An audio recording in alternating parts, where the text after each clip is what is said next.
하는 제목으로 우리 디모데후서 2장 1절과 2절에 있는 말씀을 가지고 우리 교사 부흥회 말씀 한번 나누도록 하겠습니다. 오늘은 교사 부흥회라고 하는 이름으로 저희가 모였는데요. 평소랑 아주 크게 다른 건 아니지만 이 교사인 우리에게 하나님께서 어떤 마음을 주셔야 되는지, 또 교사인 우리는 어떤 마음을 품고 영혼들을 돌봐야 되는지를 한번 같이 말씀을 통해서 한번 생각해 보려고 합니다. 특별히 이렇게 교사 부흥회라고 하고 이 교사라고 하는 주제를 묵상하다 보니까요. 요즘 정말 교사에 대한 이야기들이 언론에 굉장히 많구나라고 하는 것들을 보게 됩니다. 이 서희초라고 하는 초등학교에서 한 교사가 이제 극단적인 선택을 하는 요 모든 과정과 그 이후에 그 문제가 해결되어지고 정리되어지는 과정들이 계속해서 TV에 지금 나오고 있고 언론에 나오는데요. 9월 5일 날 이제 49제를 기점으로 해가지고 공교육 멈춤의 날이라는 날을 만들어서 이날에 우리 교사분들이 함께 모여가지고 시위를 하고 정말 교사로서 이 땅을 살아갈 때 필요한 것들에 대해서 요구했던 일들도 우리는 본 적이 있습니다. 자, 여러 가지로 정말 교사로 사는 게 쉽지 않다라고 하는 이야기들을 하고 있고요. 교사로 할 수 있는 교대의 지원율이나 사범대의 지원율이 떨어져 가고 있고 열심히 섬겼던 이제 이 공교육 속에 있었던 분들이 그것들을 더 이상 할 수 없다라고 나오는 이야기들을 듣고 있습니다. 일반 교사가 이렇게 힘든 상황인데요. 이런 일반적인 교사도 힘들지만 이 주일학교에서 영혼들을 살피고 있는 우리들 역시 어려움이 있는 것 같습니다. 여러분은 왜 교사가 되셨습니까? 그럼 영혼을 돌본다라고 생각을 하고요. 어린 영혼들의 신앙을 돌본다라고 하는 이유 때문에 우리가 교사를 하고 있는데요. 이건 보통 수고 없이 가능한 일이 아닌 것 같습니다. 정말 하나님께서 내가 하는 일을 통해 가지고 내 앞에 있는 영혼들이 변화되고 있는 것들을 눈으로 본다면, 또 그것들을 확신할 수 있다면 조금 어렵고 힘들어도 계속 하겠는데, 과연 정말 우리 아이들이 변화되고 있는가? 우리 아이들이 정말 예수님을 만나고 경험하고 누리고 있는가? 이 아이들이 5년이 지나고 10년이 지난 다음에 다 우리와 함께 하나님을 예배하는 그런 영혼들이 되어 있을까라고 하는 질문을 했을 때, 그 질문에 대해서 선뜻 예라고 대답할 수 없는 경우들이 있을 때 우리는 이 교사로 섬긴다라고 하는 것이 굉장히 힘들고 어렵다라는 생각을 하게 되는 것입니다. 자, 여러분, 교사로 내가 영혼을 섬기는 것 굉장히 어렵고 힘들다라고 하는 걸 한번 생각해 보신 다음에 오늘 이 디모데후서 2장 1절로 2절에 있는 이 말씀을 한번 보도록 하겠습니다. 먼저요, 오늘 이 시대가 어떤 시대였는지를 좀 보실 필요가 있습니다. 이 디모데후서가 쓰여져 있는 이 시대에 대해서 디모데후서 3장 1절에서는 이렇게 말합니다. 너희는 이것을 알라, 말세에 고통하는 때가 이르러라고 말합니다. 말세에 고통하는 때가 왔다라고 말하면서 지금 이 시대는 말세고 이 말세의 특징은 고통이다라고 말합니다. 자, 우리는요, 이 말세라고 하는 말에 대해서 종종 오해하는데 이 세상이 끝나는 어떤 날들이라고 해가지고 이 계시록에 나와 있는 어떤 이 막 엄청난 역사들이 막 일어나면서 이 땅이 끝나는 어떤 시기를 말세라고 생각하는 분들이 있는데요. 여러분, 이 지금 바울의 모습을 보면은요, 지금 자기가 살고 있는 이 시대를 말세다라고 이야기하고 있고, 디모데 네가 살아야 되는 그 시기가 곧 말세다라고 말하고 있는 것들을 보게 됩니다. 그럼 성경의 인물들은요, 자기가 살고 있는 그 시대를 말세라고 생각했습니다. 또 많은 믿음의 선배들이라고 불려지는 교회의 역사 속에 있었던 분들도 자기가 살고 있는 그 시대를 말세라고 여기면서 살아왔죠. 그래서 오늘을 살고 있는 우리들도요, 이 말세라고 하는 것을 먼 훗날 있을 어떤 때라고 보시지 마시고요, 내가 살고 있는 지금 이 시간에 대해서 하나님께서 말씀하시는 것이 말세라고 하는 표현이구나라고 보셔야 하는 것입니다. 자, 그렇다면요, 이 말세라고 하는 게 지금 우리가 살고 있는 이 시대인데, 이 시대를 향해서 하나님께서는 고통하는 때다라고 말씀하고 있습니다. 그리고 우리가 그렇게 고통하는 이유를요, 디모데후서 3장 2절에서 이렇게 말합니다. 사람들이 자기를 사랑하며 돈을 사랑하며 자랑하며 교만하며 비방하며 부모를 거역하며 감사하지 아니하며 거룩하지 아니하며라고 말하며 계속해서 쏟아져 나오는 것처럼 죄악의 목록들을 열거하고 있습니다. 그리고요, 이 모든 죄악의 목록을 이야기하는 그 첫 번째 자기를 사랑하며라고 하는 말이 나오고 있습니다. 그러니까요, 이 사람들의 마음 가운데 자기를 사랑하는 것, 원래 인간이 지어질 때 그 인간은 자기를 사랑하도록 지어진 것이 아니라 하나님을 사랑하도록 지어졌었는데, 이 하나님을 향한 사랑의 방향이 자기 자신을 향해서 넘겨와 버렸을 때 그 인간들은 그 뒤에 나와 있는 수없이 많은 죄악의 목록들을 만들어 내더라는 것입니다. 그래서요, 이런 세상, 이런 말세를 하나님의 백성으로 살아가는 모든 성도들의 마음에는요, 큰 고통이 있을 수밖에 없다라는 거죠. 그리고요, 이런 시기에 주일학교 교사로 영혼들을 돌보고 있는 여러분 역시 이 시대를 살아가고 있는 이 시대의 아이들, 이 시대의 영혼들을 돌보는 과정에서 더 아프고 상하는 일들이 일어날 수밖에 없다라는 것입니다. 그럼 최근에 일어나고 있는 여러 가지 이 시대의 고통, 이 시대의 아픔이라고 불려지는 것들을 좀 정리를 한번 해봤습니다. 첫 번째로요, 이 교권이 무너지고 있다라고 하는 이야기를 조금 더 살펴봤으면 좋겠습니다. 학교에서 교사들이 자살이라고 하는 극단적 선택을 하는 일들이 있고요. 또 학교에서 일어나는 여러 가지 사건들에 대한 기사들을 보면 이전에 우리가 한 번도 본 적이 없는 것 같다라고 여겨지는 일들을 지금 저희들이 보고 듣고 있습니다. 그래서요, 우리 주일학교 선생님일 뿐만 아니라 학교에서 교사를 하고 계시는 분에게 이제 이렇게 할 때 우리가 어떤 기도 제목으로 이 학교를 위해 기도해야 되는가라고 질문을 했더니 다음과 같은 기도문을 알려주셨습니다. 우리의 인간성의 회복을 위해 기도합니다. 이 회복을 통해 교육 공동체인 학부모, 학생, 교사가 상하관계가 아니라 교육의 동반자로서 상호 존중, 협력, 소통하며 온전한 교육이 이루어질 수 있게 해주십시오라고 기도 제목을 내는 걸 제가 받았습니다. 정말 우리의 인간성이 너무나 망가지고 깨졌다는 거죠. 이걸 회복해야 되는 것이고, 교육의 주체인 학부모와 교사와 학생이 상하 관계가 아니라 협력 관계다라고 하는 걸 회복하는 일이 일어나서 정말 우리의 공교육이, 교육의 영역들이 회복되게 해달라라고 구하는 것, 이게 우리가 해야 될 기도라는 것입니다. 여러분, 교육 현장에 있는 교사들이 네 가지를 요구한다고 하는데요. 한번 이 네 가지 내용을 한번 들어보셨으면 좋겠습니다. 1번, 악성 민원의 차단 제도 및 실질적 대책의 마련. 2번, 악의적 아동 학대 소송에 대한 면책권. 3번, 무분별한 학교 출입의 제한. 4번, 아동의 문제 행동 발생 시 선량한 학생들의 수업권 침해와 교육활동 방해에 대한 처리 방법을 마련해달라고 하는 요구였습니다. 그럼 이 네 가지 요구사항이 있는데요. 이 요구사항을 보면서 그 어느 것 하나 이상한 것이 없다라는 거죠. 아주 당연하고 마땅해 보이는 것인데 이것을 위하여 그토록 애쓰고 수고하고 시위하고 있는 모습을 보면서 이게 얼마나 이상한가라는 생각을 하게 되었습니다. 너무나 당연하고 마땅한 것인데 이걸 힘써 얻지 않으면 안 될 만큼 이 시대가 왜곡되고 깨어지고 무너져 있구나라고 하는 것들을 보게 되는 것이죠. 자, 여러분, 이렇게 우리가 가지고 있는 일반 학교에서 교사의 지위가 무너져 가고 있고요. 또 일반 학교 안에서 무언가를 잘 가르친다라고 하는 일이 힘들어지고 있는 것들을 지금 이 세상이 경험하고 있습니다. 그럼 이런 상황 속에서요, 이 신학을 가르치고 신학을 공부해야 되고 또 이 신학을 가지고 다음 세대를 돌봐야 되는 다음 세대 사역자들도 지금 무너지고 있습니다.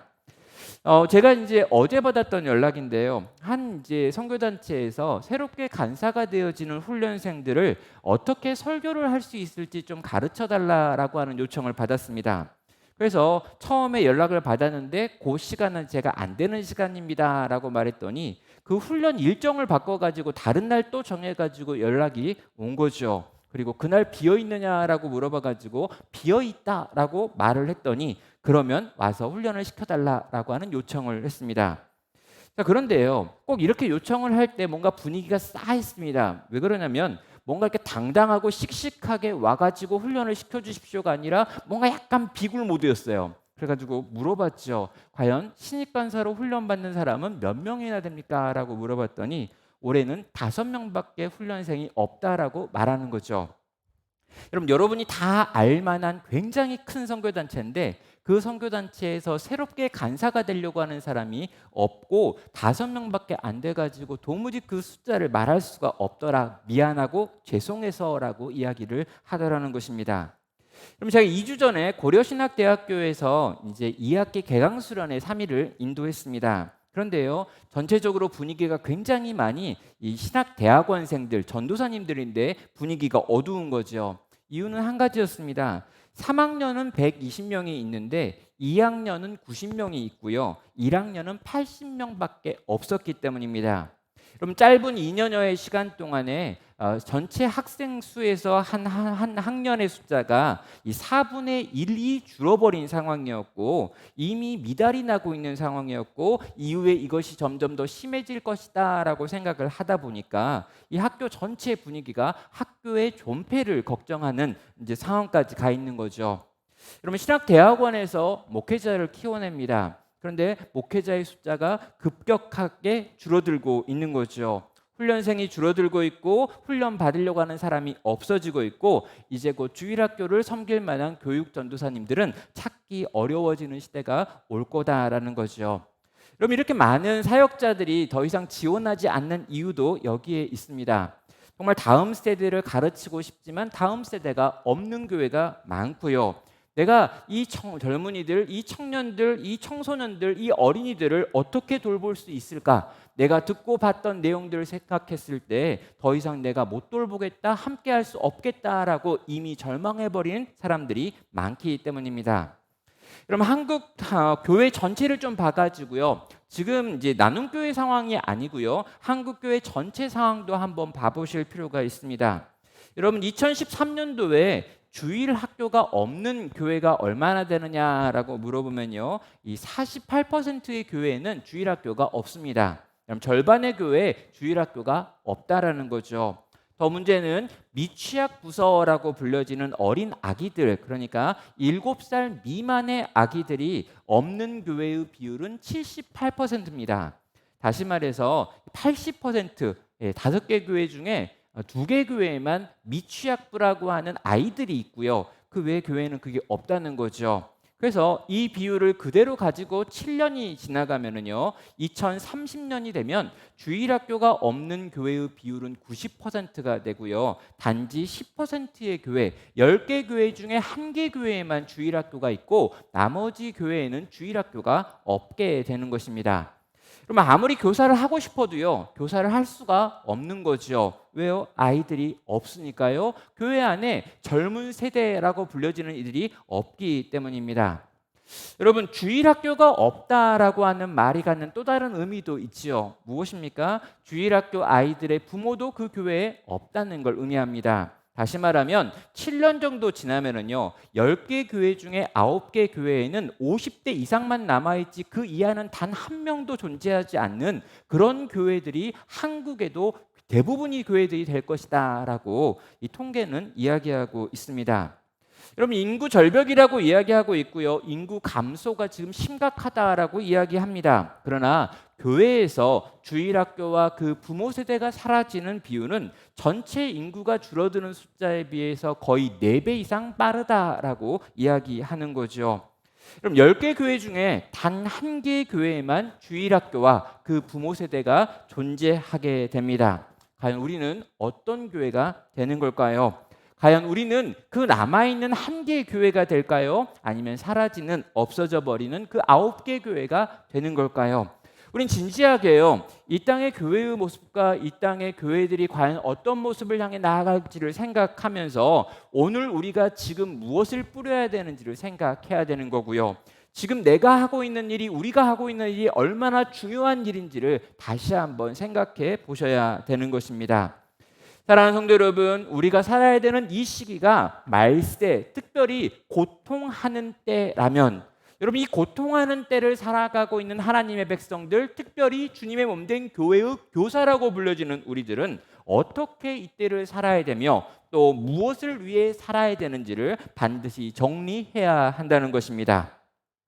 자, 이렇게 바울이 이 디모데 후서를 쓰면서요, 이 사랑하는 아들, 영적인 아들 디모데를 향해서 2장 1절에서 이렇게 말하고 있습니다. 내 아들아, 그러므로 너는 그리스도 예수 안에 있는 은혜 가운데서 강하고 라고 말하는 거죠. 강하라, 강해져라 라고 지금 선언하는 것입니다.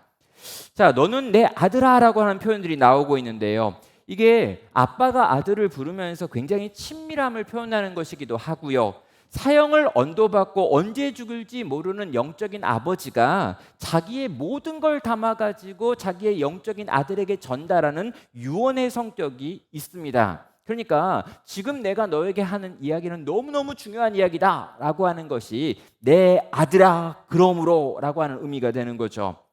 자, 너무너무 중요한 것이다 라고 말한 다음에 첫 명령을 하고 있는 내용이 있는데요, 그 명령의 내용은 네가 강해져야 한다, 강하라 라고 하는 명령이 되는 것입니다. 여러분, 이 디모데 전서와 디모데 후서 사이에는 4년이라고 하는 세월이 있었는데요, 이 4년이 지났는데 어떻게 보면 그렇게 긴 세월이 아닌 것 같은데요, 이 4년 사이에 엄청난 사건이 하나 있었습니다. 뭐냐면 AD 64년에 로마의 대화재가 일어났고요, 이 화재를 보면서 네로 황제가 이 화재가 기독교인들 때문에 일어난 것이다 라고 말하게 되고요, 기독교에 대한 박해가 시작한 것이 요 4년 어간에 일어난 사건인 것입니다. 자, 그러다 보니까요, 이 4년밖에 안 되는 짧은 기간 동안에 로마 정부가 기독교를 바라보는 시선이 완전히 바뀌었습니다. 그 전만 해도요, 감옥에 갇혀 있지만 그렇게 힘들거나 어려운 상황이 아니었습니다. 사람들을 만나기도 하고 여러 가지 교제를 하기도 하고 가택 연금 상황 가운데 놓여 있기도 했습니다. 기독교인들은 로마에게 그렇게 큰 핍박과 박해를 받지는 않았다는 거예요. 그런데 요 4년이 지나서 디모데 후서가 쓰여질 무렵이 되었을 때는요, 기독교는 로마 전체에서 이제 탄압의 대상이 되어버린 때인 거죠. 자, 감옥에 있던 자신에게 사형이 언도가 되었습니다. 아시아에 있었던 모든 자들이 바울을 외면했다라고 말하고 있고요, 부겔로와 허모게네 같은 당시 교회의 지도자들도 배교하고 떠나버리는 사건이 이미 일어났습니다. 여러분, 이게요, 지금 디모데가 예배소 교회의 영적 리더가 되어 섬기고 있을 때 일어난 일들이라는 거죠. 그래서요, 정말 네가 강하지 않다면, 마음을 강하게 먹지 않는다면, 너의 영혼이 강하고 마음이 강하고 의지가 강하지 않는다면 이 시대에 하나님의 백성으로 살 수가 없다, 영적인 리더로 살 수가 없다, 네가 영혼들을 돌보는 일을 끝까지 할 수가 없다라고 하는 것이 여기 나와 있는 이 명령이 가지고 있는 의미입니다. 제발 강해져라 라는 거죠. 지금 이 시대는 너무 악하기 때문에, 너무 캄캄하기 때문에, 너무 막막하기 때문에 네가 약하면 넌 사람들을 돌볼 수 없어. 아니, 네가 약하면 넌 너 자신의 영혼도 돌보지 못해 라고 하면서 강해질 것을 요구하고 있는 것입니다. 그럼 디모데의 상태가 이랬습니다. 마음이 약해진 상태였고요, 믿음도 흔들리고 있는 상태였습니다. 로마의 박해가 너무너무 두렵습니다. 예배소라고 하는 큰 교회를 내가 어떻게 섬길 수 있을까라고 하는 염려와 근심이 있습니다. 영적인 아버지였던 바울이 지금 감금당해 있고 사형을 언도받은 상황이었습니다. 내가 더 이상 이 공동체의 리더로 섬길 수 있을까? 내가 이 공동체를 끝까지 인도할 수 있을까라고 하는 의심이 밀려오던 때였죠. 그리고 그때 여러분, 이런 여러 가지 현실적인 어려움이 있다 보니까 영적으로도 어려워요. 내가 지금 바른 길을 가는 걸까? 정말 하나님은 나와 함께 하시는 걸까? 난 지금 어디로 가야 되는 걸까? 예, 지금 이게 디모데의 마음이었다는 거죠. 마음도 믿음도 흔들리면서 나는 도무지 더 이상 못해 먹겠다라고 말하면서 예배소 교회를 섬기라고 했던 그 명령에서 벗어나서 이 예배소를 떠나려고, 이 예배소 교회의 장로의 자리를 지금 포기하려고 하고 있던 차가 바로 이 디모데가 가지고 있는 상황이었던 것입니다. 그럼 동일하게요, 우리도 그런 생각을 할 수 있습니다. 그럼 일반적인 현실이 너무너무 어렵습니다. 쉽게 풀리지 않는 현실들, 다양한 이 다음 세대에 대한 지표들, 또 시간이 지난다고 해서 이것이 점점 나아질까라고 생각할 때 나아지기보다는 점점 더 어려워질 것이다라고 생각되는 여러 가지 예측들, 무너진 교권들, 무너진 권위들을 생각해 보면요, 이전처럼 우리가 정말 뭔가를 가르친다고 애쓰고 수고한다 한들 그들이 과연 반응할 수 있을까라고 하는 의심이 밀려온다라는 거죠. 그럼 시간이 지난다고 해서 이 모든 것이 반전될 수 있을까? 지난 10년 동안 200만 명이 감소되어지고 있는 이 기독교의 현실 속에서 지난 3년 동안 56만 명의 교인이 줄어들었다라고 말하는 이 거대한 흐름 속에서 기독교에 대한 국민의 신뢰도가 18%밖에 되지 않는다라고 하는 이 땅의 이 현실들을 바라보면서 과연 전도할 수 있을까? 과연 아이들이 교회에 올 수 있을까? 젊은 세대가 교회에 와가지고 교회에서 아이를 낳고 이 아이를 신앙으로 키워내고 그 아이들을 내가 영적으로 돌볼 수 있을까라고 하는 질문을 할 수밖에 없다는 것입니다. 그렇다면 여러분, 우리는 이 모든 현실, 우리의 눈앞에 있는 현실 앞에서 절망하고 낙심하고 좌절하는 것으로 끝내도 되는 걸까요? 사랑하는 여러분, 그럴 수 없다라는 거죠. 여러분, 이 거대한 흐름이 있고 이 거대한 흐름에서 점점 더 무너져가고 있는 것 같아 보이지만 우리 주님께서는 이런 상황 속에서 우리에게 도전하십니다. 그럼 말세는 고통하는 때다라고 이야기하는 거예요. 원래부터 말세는 고통하는 때였다라고 이야기합니다. 그리고 이러한 때를 위하여 내가 너희에게 말하니 너희는 제발 강해져라 라고 말하는 거예요. 사랑하는 교사 여러분, 강해지십시오. 사랑하는 교사 여러분, 정말 강해지기를 결단하십시오. 정말 견고해지기를, 흔들리지 않기를, 요동하지 않기를, 정말 견고한 반석이 되어서 내게 맡겨진 그 영혼들을 위하여 살아갈 수 있기를 주께 구하라고 하는 것이죠. 사랑하는 여러분, 그렇다면 우리에게 필요한 건 무엇일까요? 강해지기 위한 방법입니다. 여러분, 1절에서요, 강해질 수 있는 방법이 무엇인지 또 이야기하죠. 내 아들아, 그러므로 너는 그리스도 예수 안에 있는 은혜 가운데서 강하고 라고 말합니다. 여러분, 우린 강해져야 되는데요, 어떻게 강해져야 되는 거냐면 그리스도 예수 안에 있는 은혜 가운데서 강해지는 것입니다. 여러분, 일반적인 방법으로 강해지는 게 아닙니다. 체력을 키우고 지력을 키우고 여러 가지 일반적 훈련을 하라고 말하고 있는 게 아니에요. 은혜 가운데서 강해진다라고 말하고 있습니다. 우리의 노력이나 수고가 아니라 또 내가 가지고 있는 일반적 은사도 아니라 내가 가지고 있는 재능이나 내가 가지고 있는 여러 가지 기질도 아니라 이 모든 걸 뛰어넘는 하나님의 은혜 가운데서 우리는 강해질 수 있고 또 강해져야 된다라고 말하고 있는 것입니다. 여러분, 그리스도 예수 안에 은혜가 있습니다. 그리고요, 이 은혜 가운데 내가 들어가면은요, 그 은혜가 우리를 강하게 만드는 일을 행하신다는 거예요.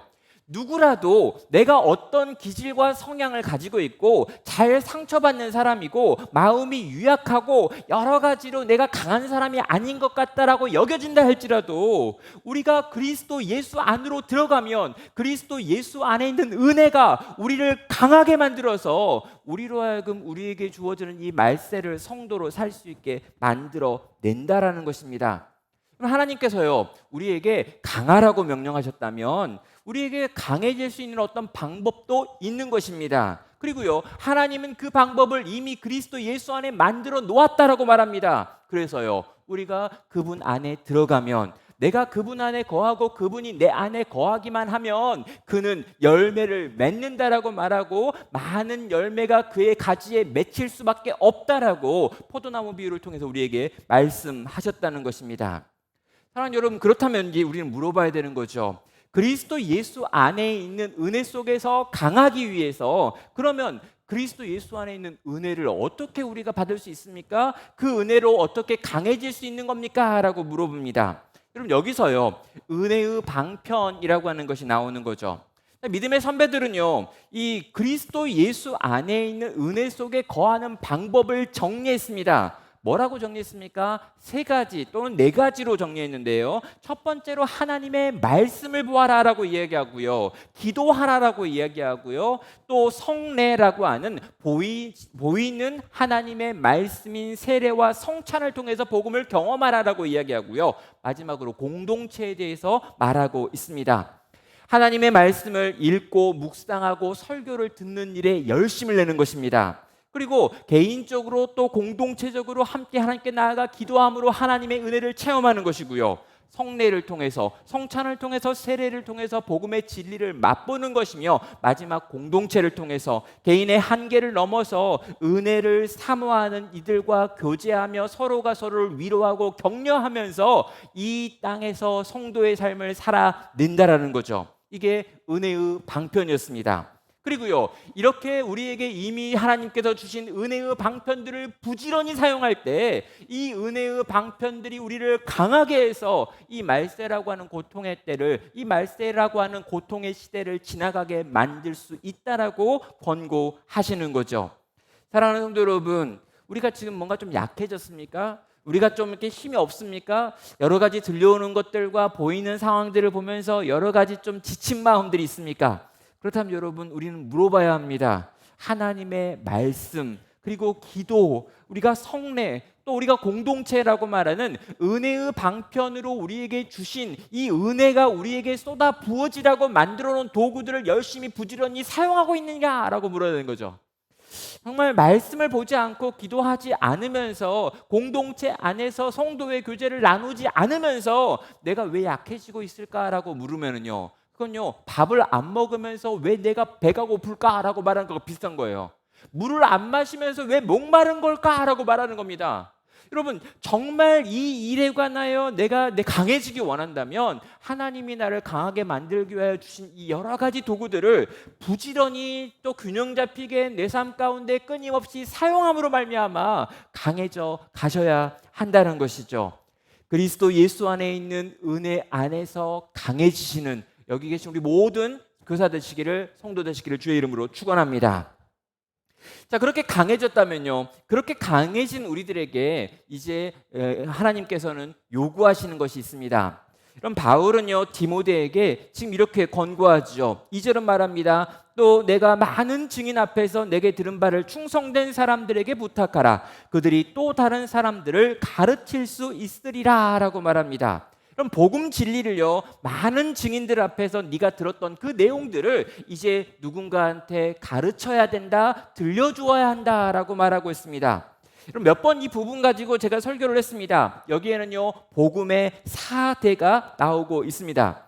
맨 처음에는요, 바울이라고 하는 사람이 있어요. 근데 이 바울이라고 하는 사람이 디모데에게 복음을 전해 주었습니다. 그리고요, 이 디모데에게 뭐라고 말하냐면, 디모데야, 너는 충성된 사람들을 찾아가지고 그들에게 복음을 또 전해야 된다라고 이야기합니다. 그러면 그 충성된 사람들은 이 복음을 받은 다음에 그대로 머물러 있는 것이 아니라 또 다른 사람들을 가르칠 것이다 라고 말하면서 복음이 1대, 2대, 3대, 4대에 걸쳐서 전수되어지고 있는 장면을 지금 보여주고 있다라는 것이죠. 사랑하는 성도 여러분, 복음은 어떠한 경우에도 전수되어져야 되는 것이기 때문입니다. 여러분, 복음 전수에 있어서 중요한 게 무엇이었냐면요, 지금 디모데에게 누구를 찾으라고 말하고 있는지를 보실 필요가 있습니다. 거기 보면요, 충성된 사람들을 찾으라라고 말하고 있는 거죠. 자, 여러분, 탁월한 사람들을 찾으라고 말하는 게 아니라 충성된 사람들을 찾으라라고 권면하고 있습니다. 왜요? 탁월한 사람들의 문제가 아니라 이건 충성의 문제고요. 이 복음이라는 것이 뭔가 대단하고 훌륭하고 엄청나고 신기하고 놀라운 이것이 아니라 이미 네가 듣고 배운 바로 그것이기 때문에 그걸 그대로 잘 보관하고 그걸 그대로 잘 전달할 수 있는 그런 사람이 필요했기 때문입니다. 저는요, 동일하게 우리 교사들을 바라보면서도 적용할 수 있는 것 같습니다. 어떤 분들은요, 나는 탁월하지가 않다라고 생각하시는 분이 있습니다. 나는 아이들과 지금 공감력이 떨어져 가고 있다. 난 전문적으로 교육에 대해서 배워본 적이 없다. 이러저러한 이유들을 대면서 나라고 하는 사람은 이걸 하기가 굉장히 어려운 사람이어서 이제까지 못했고 앞으로도 못할 것이며 이제까지는 그냥 했었는데 이제 더 이상 못하겠다라고 생각하시면 포기하려고 하는 분들에게 부탁드립니다. 여러분, 여기 나와 있는 이 복음을 전수하는 사람의 특징은 탁월함이 아니라 충성됨이었다는 것이죠. 정말 복음에 대해 충성되며 정말 이 복음을 어떻게든 내가 받은 것, 내가 경험한 것, 내가 누린 것, 내가 알고 있는 이 복음에 대하여 충성되게 이걸 전하고 싶어하는 사람, 이걸 나누고 싶은 사람, 또 다른 누군가에게 내가 받은 이 복음을 그대로 전수하고 싶은 사람들이라면 누구라도 교사가 될 수 있다라는 것입니다. 그럼 복음을 전파하기 굉장히 어려운 때입니다. 복음을 가지고 나가가지고 사람들을 전도하기가 너무너무 어려운 때입니다. 그래서 이러한 때이기 때문에 우리에게 더 요구되어지는 게 뭐냐면 우리 안에 이미 들어와 있는 어떤 영혼들에게 복음을 전수하는 일이 더 중요해진다는 거죠. 여러분, 동시대 사람들에게 복음을 전하는 일을 해야 합니다. 그러나 이 동시대에 있는 사람들에게 복음 전하기가 굉장히 어려운 상황이 되었다면 우리가 우리의 다음 세대에게 또 다음 세대에게 계속해서 이 복음이 흘러가도록 만드는 일에 열심을 내고 그 일을 위하여 누군가에게 충성되게 찾아가 복음을 증거하는 일이 일어나야 한다라는 거죠. 여러분, 복음의 세대의 차이가 일어나고 있는 것입니다. 그럼 복음이 전수되지 않는다면, 그럼 복음이 우리 세대에서 다음 세대로 이어져 가지 않는다면 어떤 일이 일어날지를 생각해 봐야 한다는 거죠. 그럼 최근에 영국 웨일즈에서 한 선교사님이 편지를 썼고요. 이 편지가 여러 가지 언론에 실리게 되면서 많이 주목을 받았습니다. 이 웨일즈가 왜 중요한 거냐면요, 여기에서 굉장히 중요한 부흥 운동이 몇 차례에 걸쳐서 일어났기 때문입니다.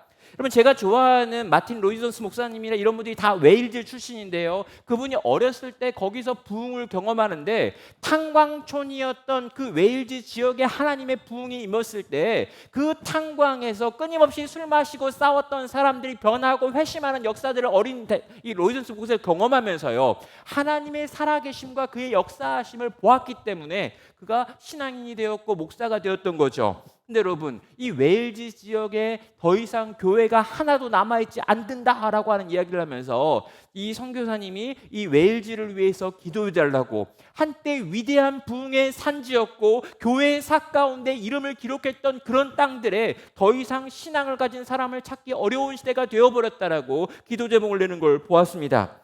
사랑하는 여러분, 우리가 복음을 가지고 있고요, 우리가 그 복음을 누리고 있고요, 이 복음으로 말미암아 살아있다라고 생각하는데 이 복음이 우리 세대에서 끝나버리고 그 다음으로 연결되어 이어지지 못한다면요, 여기 나와 있는 이런 이야기들이 우리의 이야기가 될 수 있고 우리의 모든 이야기가 되는 것입니다. 사랑하는 여러분, 기독교가 만일 우리 시대까지만 존속하고 이어져 가지 못한다면, 여러분, 우리까지는 괜찮았는데 우리의 다음 세대가 없고 다음 세대가 없어져 버린다면, 정말 여러분, 교회 딱 왔는데 정말 50대 이상만 나 모여있고 그 아래가 하나도 없는 걸 경험한다면, 모두가 다 백발만 앉아있는 걸 경험한다면, 여러분, 그때는요 너무너무 비참하다라는 것이죠. 여러분, 교사에게 맡겨진 역할이 너무너무 크고요, 교사에게 주어진 일이 너무너무 중요하며 그 복음을 전수한다라고 하는 일이 얼마나 교회에 또 하나님 나라에 중요한 가치가 있는지를 우리는 생각하게 되는 것입니다. 여러분, 거부할 수 없는 명령으로 오늘 우리에게 주시는 거죠. 충성된 자들에게 너는 복음을 부탁하라라고 지금 말하는 것입니다. 사랑하는 교사 여러분, 이제 말씀을 마무리하면서요, 우리가 이 말씀의 내용을 가지고 어떻게 기도해야 되는지로 한번 넘어가 보도록 하겠습니다. 이 교사를 향해서요, 하나님께서 가지고 계신 뜻은 이것입니다. 지금은 말세에 고통하는 때라는 거예요. 진짜 힘들고 진짜 어려운 때고, 때로 여러분 이전에 우리가 조금 더 나은 때를 우리가 경험했지만 지금 우리가 경험하는 때는 더 어렵고 힘든 때라는 걸 절대로 이상하게 생각하지 말라는 것입니다. 그리고요, 이때를 살기 위해서 우리에게 강해지라라고 명령하고 있는 주님의 말씀을 기억하십시오. 강하지 않으면 견딜 수 없고 강하지 않으면 사명대로 살 수 없고, 하나님의 은혜 가운데서 우리는 강해질 수 있고 은혜의 방편들을 부지런히 사용해서 강해져야 하는 것입니다. 그리고요, 이렇게 강해진 우리는요, 주께서 우리에게 맡기신 복음을 전수하는 일에 열심을 내야 하는 거죠. 어느 경우라도 이 복음이 우리의 시대에 우리의 세대에서 끊어지고 없어져 버리는 일이 일어나지 않도록 최선을 다하여 우리의 다음 세대에게 이 복음을 전수하는 일에 힘을 써야 하는 것입니다. 전파하기 어려운 때라도 충성된 자들에게 이 복음의 진리를 전수하라. 우리는 우리의 다음 세대에게 복음을 전수하고 그들은 이 복음을 이어받음으로 계속해서 하나님의 나라가, 주님의 교회가 이어져 갈 수 있게 하는 것, 이것이 오늘 우리에게 주신 하나님의 사명이 되는 것입니다. 사랑하는 성도 여러분, 그러려면요 그리스도 예수 안에 있는 은혜 가운데 우리가 머물러야 합니다. 예수님이 주시는 은혜를 먼저 내가 누려야 합니다. 우리를 강하게 만들 수 있는 것도 그 은혜입니다. 우리가 복음을 전수할 수 있는 것도 그 은혜입니다. 그 은혜가 우리 가운데 임하고 그 은혜 가운데 우리가 서면 그 은혜가 우리를 통해서 일하기 시작할 것입니다. 사랑하는 교사 여러분, 그 은혜에게 붙들리시길 바랍니다. 내 힘과 내 능력과 내 똑똑함과 내 경험을 뛰어넘는 예수 그리스도 안에 있는 은혜의 강력함이 나를 통해 경험되고 나를 통해 우리 아이들에게 경험되어질 때 하나님께서 일하시기 시작할 것입니다. 이제 함께 같이 찬양하시고요, 계속해서 기도의 자리로 나아가도록 하겠습니다.